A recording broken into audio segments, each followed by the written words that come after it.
My experience of the connected stadium space is a fairly unique one, I believe, because I've come at it from a different angle. I know in this particular sector, people talk about connectivity and they almost always focus on Wi-Fi and the other elements of that. My view is, or our approach has been to connect the partners. So we have a number of partners that for the first time, I believe, in this sector are actually all connected and communicating with each other.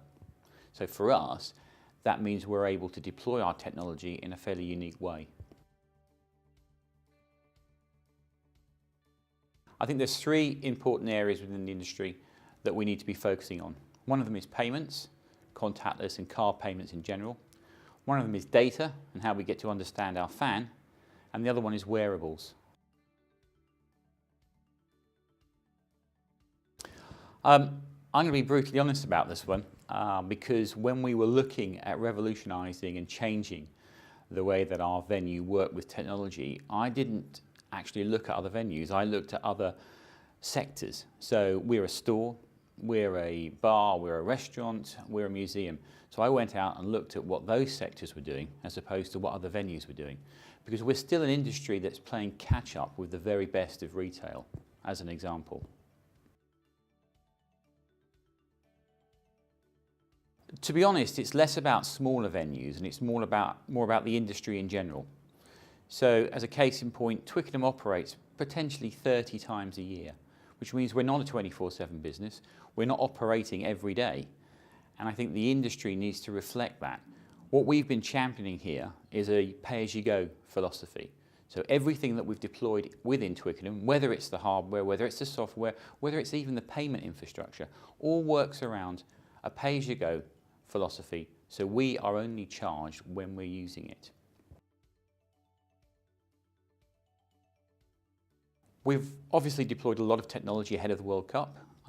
We were at one point the biggest European fully contactless stadium. We have now looked at deploying other technology around niche areas. So as an example, we have developed the first fully connected mobile hawking POS, which means that anybody that's walking around the venue now can pay by card as well as cash to those mobile hawkers. We've invented a smartphone POS, which they wear on their wrists, and it's connected directly to our back-end system. One of the key things is that we want to deploy that to the 150 hawkers we have on site so that we know, just like on the POS, where all our money is at any one moment in time. I think it's something that nobody else is doing. So for us, being able to deploy a mobile POS means we're actually revolutionising what traditionally has been something that has plagued venues for a long time. It's being cash only. Now obviously what's key for us as a governing body is that any revenue we make goes directly back into the game. We choose our partners in a fairly different way. Obviously, if you put all the standard procedures to one side for a moment, again, it reflects what I said in one of my earlier questions. We look at what the other markets are doing.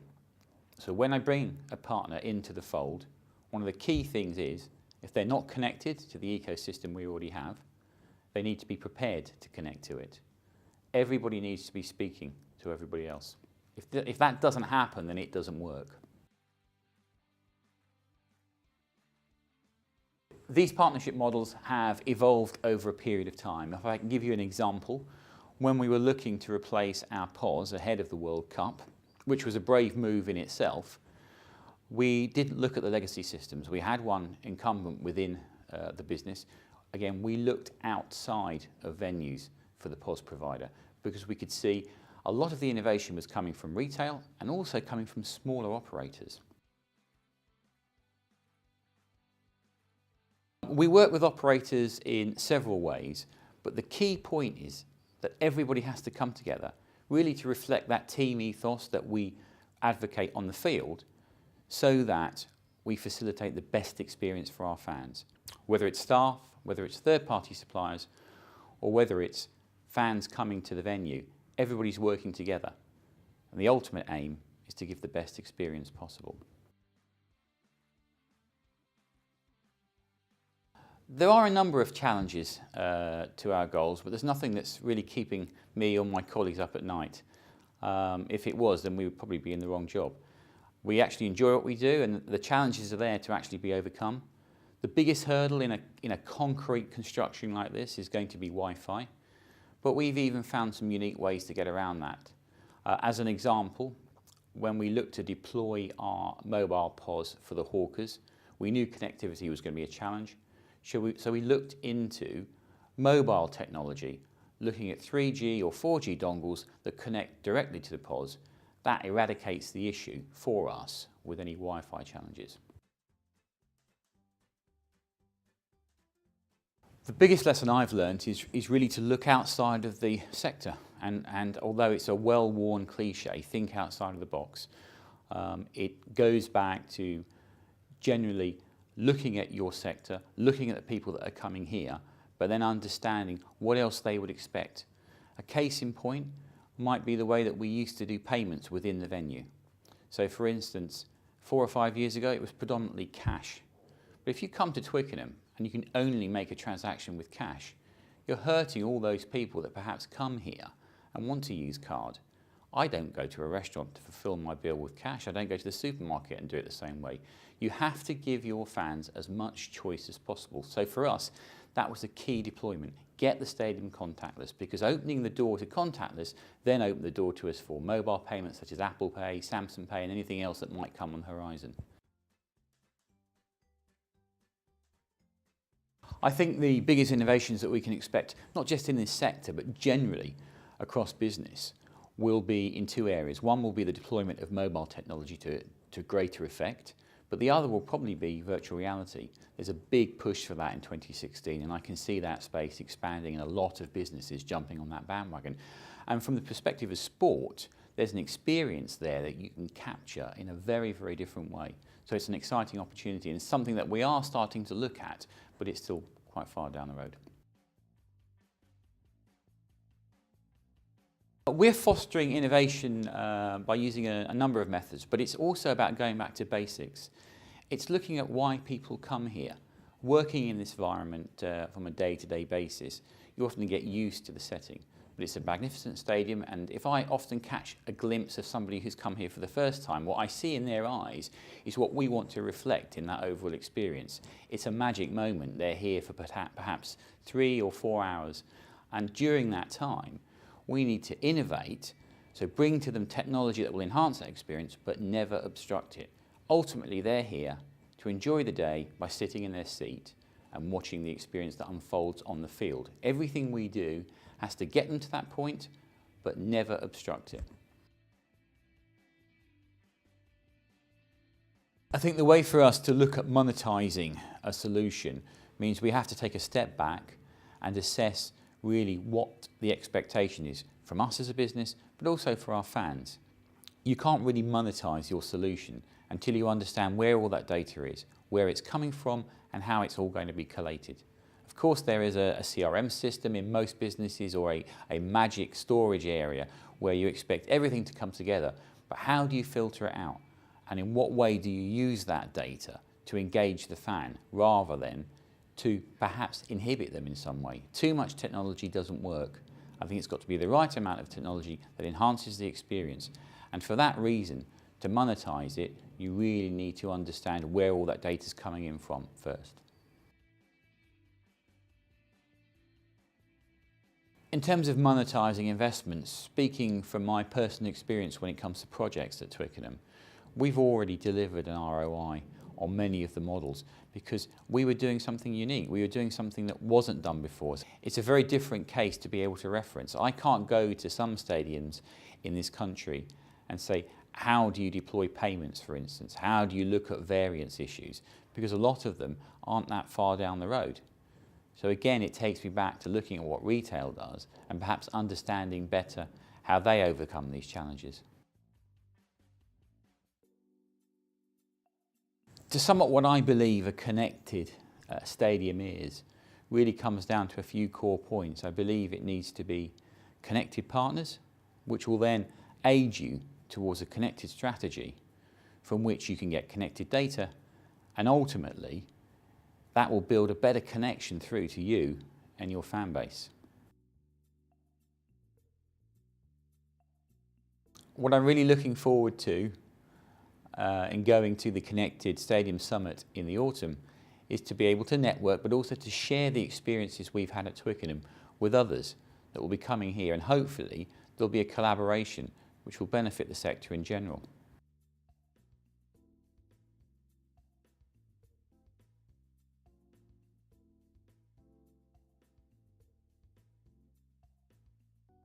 My experience here at Twickenham of the connected stadium space has really just continued to evolve ever since we started looking at it. The technology develops daily, weekly, and what we've tried to ensure is that we're adaptable within that space and we're open to suggestion. I think in the industry at the moment, the most important trend we're seeing is the different payment solutions that you can have. You're seeing the advent of mobile phone payments, whether that be Apple Pay, Samsung Pay, even Tesco Pay is on its way. And I think these will evolve. And what's really important for us is to ensure that we are able to meet our customers' needs and take those payments. In terms of the more recent stadium development and connectivity programs that have happened in stadiums, none have really stood out for me. Other than unashamedly, I would say Twickenham. However, what we've tried to look at is other places and other areas. So whether that be areas of high footfall, such as retail or shopping malls, to try and actually understand how they're developing their customer experience and then applying that into our stadium environment. I think smaller venues and connected stadiums work really well. People don't realise that Twickenham Stadium actually only really has 30 big events a year. So we're not operating all the time. And I think what's important when you look at connected stadium is actually the solution you put in is relevant. So we've very much looked at a pay-as-you-go proposal with our partners and suppliers, so that that can then still give you that insight, but you're not paying for that insight 365 days a year. You're paying for it as and when you need it. I think the next 6 months here at Twickenham, we just need to ensure that as a business we're connected and that we're actually making the right decisions with the right people.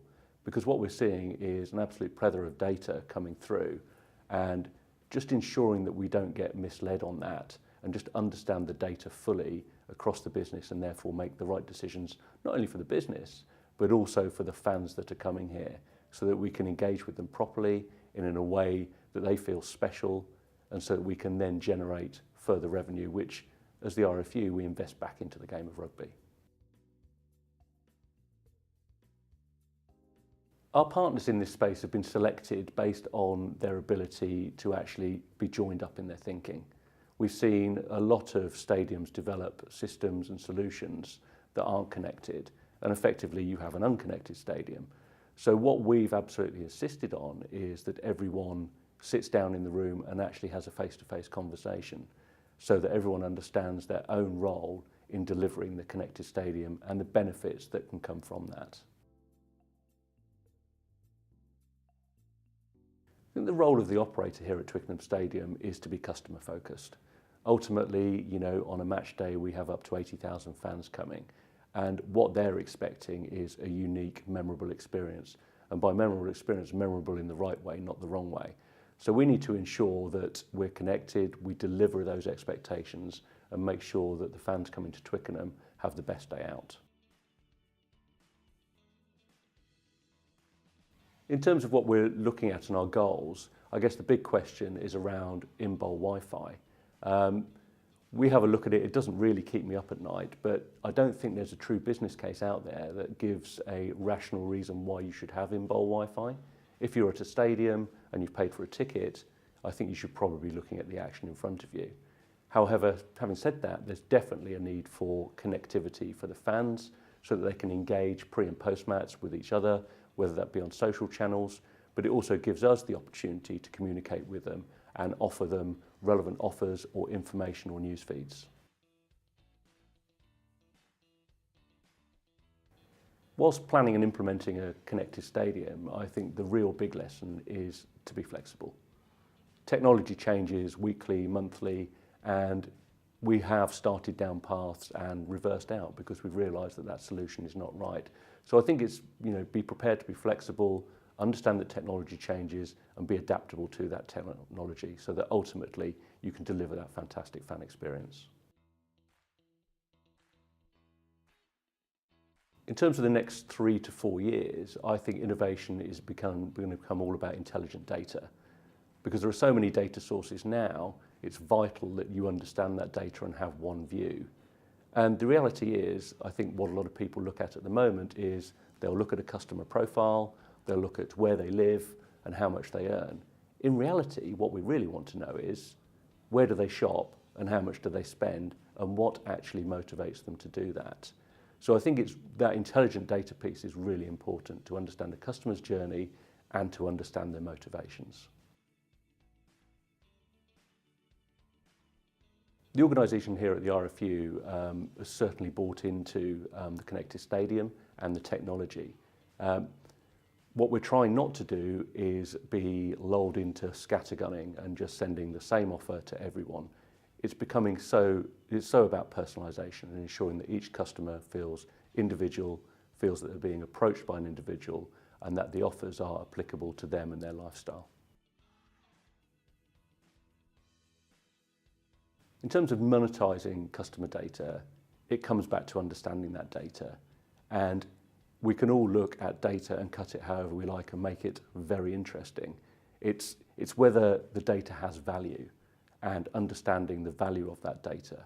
Because we could find 100 customers who are on our database who are millionaires. Well, that's fascinating, but what value does that have to us as a business? And then how do we approach those groups of individuals and make any offer we make to them relevant? The investment we've made into our infrastructure and connected stadium here at Twickenham actually hasn't been a huge capital project. We've just been smart. We've looked at opportunities that have come our way and implemented them. So really we've monetised this from day one. And I guess the best example of that would be our conversion from cash to card. As we see card payments becoming more prevalent across society and contactless pay becoming more relevant, we have to be adaptable and take that. And the cost benefits of taking card over cash, human nature is people spend more with a card than if they've got a roll of cash in their pocket. And it also eliminates a lot of cash handling costs for us, so it's a win-win. To sum up the connected stadium opportunity, a connected stadium gives you a rich source of data. That provides you the opportunity to engage with your fans appropriately and to really push the right buttons with them, and ultimately allows you to drive your revenue.